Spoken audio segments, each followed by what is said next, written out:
అలాగే స్వామి నెక్స్ట్ శ్రావణ మాసం రాబోతుంది. ఈ శ్రావణ మాసంలో కూడా విశేషంగా మనం చూసుకున్నట్లయితే గ్రామ దేవతలకు విశేషంగా పూజలు అనేవి చేస్తూ ఉంటారు. అలాగే బోనాలు కూడా సమర్పిస్తూ ఉంటారు.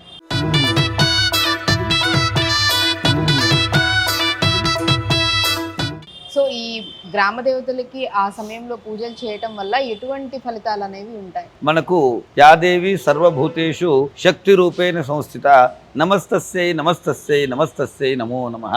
మరి పూర్వంలో అమ్మవార్లు గ్రామ దేవతలు, చాలా శక్తివంతమైనటువంటి గ్రామ దేవతలు. ఈ దేవతలు ఒక ఊరిలో పోచమ్మని, రేణుకా ఎల్లమ్మని, మైసమ్మ దేవత అని ఆయా దేవతలతో పేర్లు పిలుచుకుంటారు. వీళ్ళంతా ఏంటంటే గతంలో ఇప్పుడున్నటువంటి వైద్య సౌకర్యాలు లేవు, ఇట్లున్నటువంటి హాస్పిటల్స్ లేవు. అడుగడుగున హాస్పిటళ్ళు, అడుగడుగున వ్యాధులు వచ్చేసినాయి.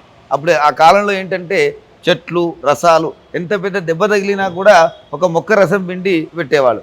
ఆ సమయంలో ఈ గ్రామాల్లో ఉండే వారికి నిగూఢ భక్తి, అంటే వాళ్ళకు వర్షం పడలేదనుకోండి, అక్కడ అమ్మవార్లకు కప్పకు స్నానం చేపించి కప్ప కళ్యాణం చేస్తారు, అమ్మవారికి నైవేద్యం పెడతారు, ఆ బోనం చేస్తారు. ఆ బోనం వల్ల ఏంటంటే అమ్మవారిని వీళ్ళు ఎప్పుడు కూడా ఊరి బయట ఉంటారు గ్రామదేవతలు. వీళ్ళు గ్రామదేవతలను అమ్మవారు ఏం చేసింది, ప్రతి గ్రామంలో ప్రతి పొలిమేరలో మనకు ఒక రక్షణ కవచాలలాగా వీళ్ళని ఏర్పాటు చేశారు. వీళ్ళ వల్ల ఏంటంటే మనకు వచ్చేటువంటి వ్యాధుల నుండి కూడా, ఇప్పుడు అమ్మ తల్లి అని వచ్చేది, మశూచి అని ఇంతకుముందు వచ్చేది, వస్తే అమ్మ తల్లి రాగానే వేపాకులు తీసుకెళ్ళి అమ్మకు కలి కానీ బోనం కానీ పెట్టేవారు. అంటే ఏంటంటే దుష్ట శక్తుల నుండి దుష్ట సంహారణ, శిష్ట రక్షణ, మన రక్షణ కోసమే గ్రామదేవతలు ఏర్పడ్డాయి.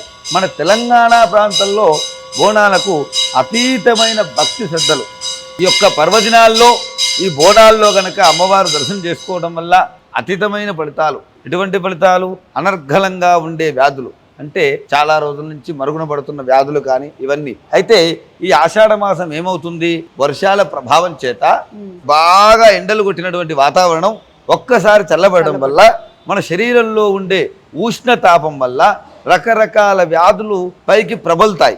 ఆ ప్రబలినప్పుడు ఈ వేపాకు కానీ, కొత్త కుండ, మట్టి కుండలో తీసుకువెళ్ళే నైవేద్యం కానీ, ఇంకొకటి ఏంటమ్మా అంటే చుట్టపక్కలు, బోనము, ఆలయం, ఇవన్నీ కూడా మనకు ఒక ధైర్యాన్ని నింపేవి.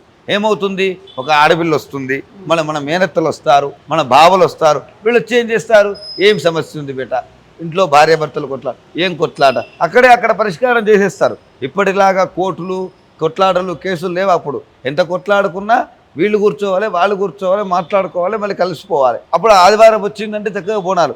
మన సాంప్రదాయంలో కాస్త మనకు తెలంగాణలో ఏంటంటే ప్రేమ అభిమానాలు ఎక్కువ. అంటే ఆంధ్రాలో లేవని కాదు, అక్కడ ఉన్నాయి, ఇక్కడ ఉన్నాయి. ఇక్కడ అమితంగా ప్రేమిస్తాం. మన ఇంటికి రెంటుకున్న వారికి కూడా మనం బోనం అయిందనుకోండి, రండినైనా భోజనం చేయండి అనే సాంప్రదాయం, సంస్కృతి.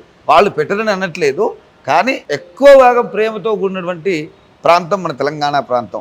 ఉన్న దాంట్లో, తనకు ఉన్న కుండ నిండా ఉన్న దాంట్లో, లేదంటే మళ్ళీ అప్పు తెచ్చి కూడా పెట్టి బోనాలు చేస్తారు. మీరు సంస్కృతి గమనించండి. ఇప్పుడు సికింద్రాబాద్ కానీ టెన్ అనుకోండి, బోనాల పండుగ, ఏ డబ్బులు లేకున్నా సరే బోనాలు వస్తున్నాయని, ఒక 2 నెలల నుంచే బోనాలు ఉన్నాయని అంత ప్రేమగా అమ్మవారిని ఆరాధిస్తారు. కాబట్టి ఇదైతే ఇతర కులాల్లో ముస్లిం రంజాన్ మాసం ఎలా నెల రోజులు చేస్తారో, ఇప్పుడు మనం నెల రోజులు బోనాల నెల మాత్రం చిన్న చిన్న గుళ్ళు, అవి కూడా కరెంటు ఉండదు, లైట్ ఉండదు, కానీ అప్పటికక్కడ గుడికి చక్కగా లైట్ వేసి, అలంకారం చేసి, పెయింట్ వేసి, చక్కటి ఆవు పేడతో అలికి, తమలపాకులు, మామిడాకులు, తోరణాలు పెట్టి ఎంత శోభాయమానంగా ఉంటుందంటే భాగ్యనగరం అంతా కూడా భాగ్యలక్ష్మిగా విరజిల్లేటువంటి ఆస్కారం ఈ బోనాల్లో. ప్రతి ఒక్కరూ, ఇది ఆంధ్ర తెలంగాణ అని కాదు, ప్రతి ఒక్కరు అమ్మవారు, అందరికీ అమ్మవారే కాబట్టి అందరూ బోనం చేయొచ్చు. బోనాన్ని కొంతమంది అంటారు, అయ్య గారు మాకు బోనం ఉందా, మరి మేము పెట్టొద్దా, మా అత్త పెట్టలేదు, నేను ఇక్కడ పెట్టడానికి ఏం లేదమ్మా. నైవేద్యం అమ్మవారికి ఎవరైనా, మీకు సాంప్రదాయం ఉండని లేకపోని, మీరు ప్రతి ఒక్కరూ పెట్టొచ్చు. పెళ్ళైన అమ్మాయి పెట్టొచ్చు, పెళ్ళి కాని వాళ్ళు పెట్టొచ్చు. ఇంకా కొంతమంది అనుమానం, అయ్యో మా ఇంట్లో నేను ఒక్కరే ఉన్నాను, మా భర్త లేడు, మరి నేను పెట్టొచ్చా, నా కొడుకున్నాడు. మనసు మంచిగా ఉంటే చాలు. ఇవి మనం పుట్టినప్పుడు అందరం తత్సమానంగా వచ్చాం. సుమంగళి యోగం అని కానీ, వైధవ్య యోగం అని కానీ, ఇవన్నీ కట్టుబట్లు పెట్టుకున్నటువంటివే తప్ప, మనసుతో ఎవరైనా సరే మంచి మనసుతో, శుచి శుభ్రంతో అమ్మవారికి బోనం సమర్పించవచ్చు. ఇది కూడా మీ మీడియా ద్వారా చెప్తున్నాను. ప్రతి ఇంటి నుండి కూడా రెంటుకుంటున్న వాళ్ళు కానీ, ఎవరైనా సరే, పెళ్ళి కాని పిల్లలు కానీ, ఆడపిల్లలు చక్కగా కాళ్ళకు పసుపు రాసుకొని, పారాణి పెట్టుకొని, చిన్న గురిగిలో శక్తి ఉన్నంత బోనం తీసుకెళ్ళి 5 వారాలు బోనాలు వస్తే 5 వారాలు అమ్మవారికి నైవేద్యంగా మీరు సమర్పించండి. ఈ సంవత్సరమే ఆచరించండి. ఎవరైనా చేయని వాళ్ళు ఉంటే కూడా బోనాలు నిర్భయంగా చెప్తున్నాను మీకు మీడియా సమక్షంలో, మీరు ప్రతి ఇంటి నుండి కూడా బోనం తీసుకెళ్ళి ఆ బోనాన్ని అమ్మవారికి సమర్పించి వచ్చే సంవత్సరం నాకు అనుకున్న పనులు నెరవేరితే మీకు వెండి బోనము అంటే చిన్న కళ్ళో ఏదో అమ్మవారికి ఏదో చేయిస్తాను మీరు మొక్కుకోండి. 100% 100% మీకు ఆ ఫలితం వస్తుందని ఇవాళ మీకు మీ మీడియా ద్వారా వ్యక్తపరుస్తున్నాను. సంతోషం. 100కు 100% ఆ అమ్మ దయ మీ అందరిపైన ఉంటుంది. ఎందుకంటే గ్రామ దేవతలకు విశిష్ట ఫలితాలు ఉంటాయి.